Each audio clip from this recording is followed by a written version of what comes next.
Hello guys, welcome to my channel. मेरे channel में आप लोगों का बहुत बहुत स्वागत है। आई होप आप लोग बहुत अच्छे से होंगे, बहुत मज़े में होंगे और बहुत स्वस्थ होंगे। और ये देखिए मॉर्निंग का टाइम है और आज मैंने सोचा सबसे पहले मैं ड्राइंग रूम को ही साफ़ करती हूँ। तो यहाँ पर मैंने जो पुराने मेरे सोफ़ा कवर थे उनको हटा दिया है और दूसरे सोफ़ा कवर डाल दूँगी, क्योंकि काफ़ी टाइम हो गया था, सर्दी बहुत थी तो मैंने चेंज भी नहीं किया था। वैसे तो मेरा ड्राइंग रूम मतलब लगभग सारे दिन बंद ही रहता है। अब तो सर्दी है, इधर से बहुत हवा आती है तो सिर्फ पापा जी यहाँ लेटते हैं, बस इतना ही है। और बाकी पूरा लगभग पूरा ही दिन बंद रहता है, क्योंकि 2 ड्राइंग रूम है, नीचे कोई आता भी है तो नीचे वाले में बैठता है। तो यहाँ पर लगभग मतलब खाली ही रहता है, तो ज़्यादा गंदा नहीं होता है सब चीज़। गर्मियों में थोड़ा ज़्यादा गंदा हो जाता है, क्योंकि खुला रहता है तो धूल वूल आती है, धूल मिट्टी, गाड़ियाँ जब स्पीड से निकलती हैं तो जितना डस्ट होता है सब ऊपर को ही भागता है, तो इस वजह से ज़्यादा गंदा हो जाता है। पर सर्दियों में ये प्रॉब्लम नहीं होती। फिर भी वाइट थे तो काफ़ी दिन से मेरा मन हो रहा था कि इनको चेंज कर दूँ, पर इतनी ठंड होने की वजह से नहीं किया। पर अब घर में फंक्शन होने वाला है तो इसलिए धीरे धीरे अब काम की स्पीड बढ़ानी पड़ेगी। तो अब तो मन हो या ना हो तो थोड़ा करना ही पड़ेगा। कुछ लोग जब मतलब घर में कुछ फंक्शन होता है या कुछ लोग आते हैं तो फिर अच्छा नहीं लगता है। तो यहाँ पर मैंने देखिए सोफ़ा कवर बिछा दिए हैं और कुशन कवर चेंज कर रही हूँ। तो ये मेरे कुशन कवर एक तरफ प्लेन है और एक तरफ इनमें वर्क हुआ हुआ है। तो ये भी मेरे बनाए हुए हैं, ये भी मैंने ओल्ड कपड़ों से ही बनाए थे, पर बहुत सुंदर बन गए थे। ये मेरी एक साड़ी थी जो कि मतलब इसमें थोड़ा सा फंस गई थी, तो ये कट गई थी, तो इसलिए मैंने उसे पहना नहीं और ये बना दिए थे। तो बहुत सुंदर बने हैं और करीब 2 साल हो गए हैं मैंने यूज़ कर रही हूँ। काफ़ी अच्छे लगते हैं देखने में भी। देखिए आप भी देखिए, पूरा सेट बना हुआ है। तो इस तरह आप भी कपड़ों को रीयूज़ करके बना सकते हैं कुछ ना कुछ, जो भी आपको समझ में आए। तो इस तरह कपड़े भी रीयूज़ हो जाते हैं और हमारा काम भी हो जाता है, पैसे की भी बचत हो जाती है। बाकी तो ऐसा किसी के यहाँ है नहीं कि मतलब अलग से कोई ख़रीदता ना हो। कुछ मतलब एक ही जोड़ी तो रखते नहीं हैं, कई सारे रखते हैं। तो कुछ अपने हाथ से बनाओ और कुछ ख़रीद लो, तो उसकी बात ही दूसरी रहती है। जब मन को बहुत खुशी मिलती है जब हम कोई चीज़ अपने हाथ से बनाते हैं और देखने में बहुत अच्छी बन जाती है और वो सुंदर लगती है देखने में। तो आप भी देखिए, देखने में काफ़ी अच्छे लग रहे हैं। ये मैंने काफ़ी पहले बनाए थे, तो शायद उस टाइम मैं यूट्यूब पर नहीं थी। तो फ़िलहाल ये वो काफ़ी अच्छे बने हुए हैं। तो यहाँ पर मैं अपना ड्राइंग रूम साफ़ कर लूँगी और यहाँ पर फटाफट से मैं काम कर रही हूँ, क्योंकि किचन में भी कुछ काम छोड़ के आई हूँ। अभी किचन का काम नहीं हुआ है, क्योंकि सर्दी की वजह से काफ़ी लेट सब लोग उठते हैं तो काम भी लेट हो जाता है। पर हम लेडीज़ों को तो लेट काम कर देते हैं हम, तो फिर हमारी ही आफ़त होती है, फिर हमको और स्पीड में काम करना पड़ता है। तो फ़िलहाल ड्राइंग रूम मेरा चमक गया है और अब जा रही हूँ। अभी इन कपड़ों को भिगो दूँगी तो ये धुल जाएंगे, धीरे धीरे सूख ही जाएंगे, क्योंकि बहुत हल्के वेट में है। वेट में ये काफ़ी हल्के हैं जो कवर मैंने उतारे थे वाइट वाले। और अब मैं आ गई हूँ किचन में। तो किचन में मेरा काम शुरू है खाना बनाने का। ये तो हम लेडीज़ों से कभी छूटता ही नहीं है। तो यहाँ पर सब्ज़ी मेरी बन रही है और साथ ही साथ चावल भी बना लूँगी मैं। चावल सब्ज़ी बनाने के बाद उसके बाद मैं इसमें अपना जो मेरा आटा वाटा लगाने का काम है वो सब कर दूँगी, किचन साफ़ कर दूँगी। उसके बाद फिर मैं रोटियां बनाऊँगी। जब सब लोग खाएंगे तो गरम गरम फिर रोटियां बना लूँगी मैं, क्योंकि आजकल इतना ख़राब मौसम चल रहा है। मेरे यहाँ तो काफ़ी टाइम हो गया है धूप नहीं निकली है, तो बस कपड़ों को मौसम के हिसाब से ही देख के मैं धोती हूँ। तो अपना किचन का काम निपटाने के बाद मैं भी जो मैं कपड़े भिगो के आई हूँ तो मैं उनको धुल लूँगी। और इस टाइम तो वॉशिंग मशीन लगाना जिसके लिए पॉसिबल है वो ही लगा सकता है, क्योंकि उसमें धुलने में तो ये है कि लाओ मशीन लगी हुई है, ये भी धो दें वो भी धो दें। तो सबसे बड़ी समस्या होती है कि इनको फैलाएं कहाँ, रखें कहाँ, उठाना रखना। सीले सीले कपड़े ना बहुत भाई मुझे तो नहीं पसंद आते हैं। मैं तो वेट कर रही हूँ जब अब जो मजबूरी वाले कपड़े हैं वो तो सभी को धुलने ही पड़ते हैं। बाकी तो मैं अपना ढेर लगाती जा रही हूँ और धीरे धीरे जैसे मौसम देखूँगी उसी हिसाब से मैं कपड़ों की धुलाई करती हूँ।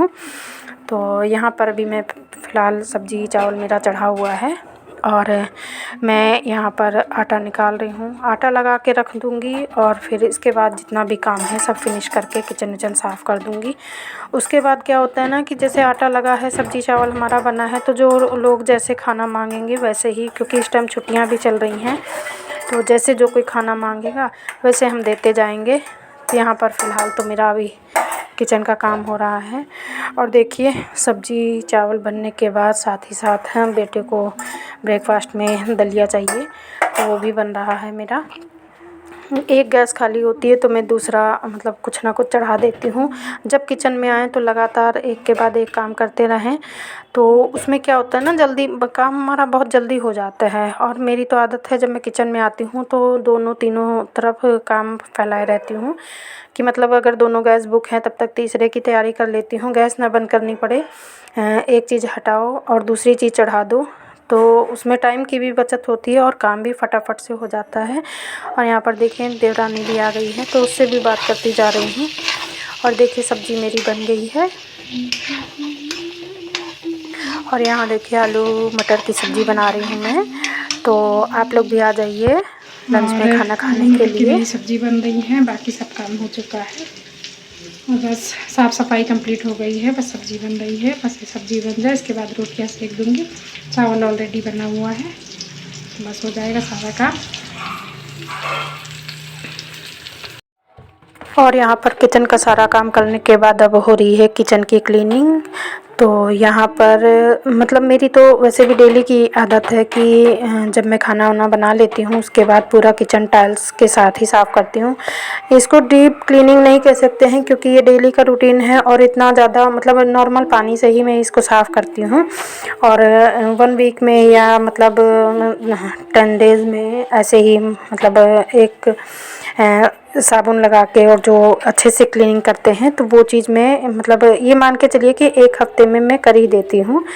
हफ़्ता 10 दिन तो लग ही जाते हैं।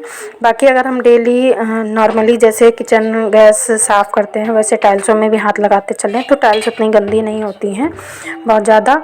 और मेरी किचन में तो समस्या है, मेरे घर में 3 किचन बनी हुई हैं तो तीनों में ये समस्या है कि जो किचन गैस के ऊपर वाली स्लैब है ये बहुत आगे बढ़ाकर बनाई हुई है, तो इससे बहुत प्रॉब्लम होती है। कुछ भी खाना बनाओ या कुछ भी हो तो ऊपर देखिए आप देख सकते हैं कितना ब्लैक ब्लैक हो जाता है, सब तेल चिकनाई उड़ती है। एक फ़ायदा है कि जो बहुत ज़्यादा ऊपर के बॉक्स वगैरह गंदे नहीं होते हैं, ऊपर की किचन ज़्यादा गंदी नहीं होती है। पर मुझे ना देखने में ये जो ब्लैक हो जाता है ये तेल जो यहाँ पर लगा हुआ है ऊपर, तो इसको देखने में ही बहुत दिक्कत होती है। लास्ट ईयर तो आप लोगों ने मेरे वीडियो में देखा ही होगा कि मैंने इसमें पेपर चिपका दिया था, क्योंकि जैसे सर्दियों में जब खाना बनाओ ना किचन विचन बंद रहती है। विंडो भी मैं बंद करके खाना बना लेती हूँ, जैसे मॉर्निंग में या शाम टाइम बहुत ठंड होती है तो विंडो भी बंद कर देती हूँ। तो जो चीज़ यहाँ पर बनाओ ना तो बहुत जो स्टीम निकलती है ऊपर आ जाती है, भाप लगती रहती है, तो मुझे अच्छा नहीं लगता है वो। फिर कभी कभी पानी भी वही टपकने लगता है, तो ये चीज़ मुझे बिल्कुल नहीं पसंद है। मेरा बस चले तो मैं इसको तोड़ दूँ बस क्या करें। और ये गलती ना मेरे घर की तीनों किचन में है, 3 किचन बनी है, नीचे वाली में ऊपर वाली में। ऊपर वाली तो अभी 2-3-4 साल पहले ही बनी है, फिर भी उसमें भी मैंने बहुत मना किया पर मम्मी ने वैसे ही बनवा दिया। तो मतलब काफ़ी कुछ चीज़ें ऐसी होती हैं जो अपने मन की नहीं हो पाती हैं, फिर भी मजबूरी है उनके साथ ही मतलब रहना ही पड़ता है, करना ही पड़ता है उन चीज़ों को। और यहाँ पर देखिए किचन साफ़ हो गई है। और जो मॉर्निंग में सब्ज़ी ख़रीद के रख देते हैं हस्बैंड जी, तो उसको भी लगे हाथ में खाली करती जा रही हूँ। और मेरे यहाँ तो कभी कम चीज़ें ली ही नहीं जाती, इतना ढेर लगा दिए जाते हैं। खाने वाले 4 लोग होते हैं और सब्ज़ी ले ली जाती है 8 लोगों के हिसाब से, तो मटर वटर तो वैसे भी वो ढेर सारी ले लेते हैं। और अब देखिए इनको भी ऑर्गेनाइज़ करते चलें, क्योंकि अगर हम कितनी भी साफ़ सफाई कर लें, अगर सामान फैला है या साग सब्ज़ी आई है वो फैली हुई है तो उससे भी पूरा घर सब फैला हुआ लगता है, साफ़ सुथरा नहीं लगता है। तो यहाँ पर मैं मटर को खाली कर लूँगी। और मेरी आदत है कि मैं जब काम करती हूँ ना तो मैं गुनगुनाती रहती हूँ, आप लोगों ने कई वीडियो में देखा होगा मेरा। और मेरा मतलब जो नहीं करना है मुझे वो नहीं करना है, पर जो करना है वो एक मस्ती में आके करना है, मस्त होके करना है। मुझे अब इतनी ज़्यादा ठंड हो रही है, मुझे बहुत ज़्यादा प्रॉब्लम भी हो जाती है सर्दी से, फिर भी ये मतलब ये प्रॉब्लम नहीं है मुझे कि मैं काम कर रही हूँ तो मैं मुंह बनाऊँ या भन बनाऊँ या गुस्सा करूँ, ये चीज़ नहीं है। जितना काम कहो सब करती रहूँगी, पर जो नहीं करना है वो नहीं करना है। बाकी जो काम करना है, जो मेरी ज़िम्मेदारी है, उसको मैं बहुत अच्छे से खुशी मन से करती हूँ। मेरा मानना है काम चाहे जितना ज़्यादा हो, अगर हम खुश होकर करते हैं, मस्ती में आके करते हैं, जब हम ये सोच लेते हैं अरे ये तो हमारा ही काम है, हमें करना ही है, तो वो काम बहुत हल्का हो जाता है, बहुत आराम से हो जाता है, उस काम में थकान नहीं लगती है। तो बस कैसा लगा ब्लॉग ज़रूर बताइएगा। Bye bye.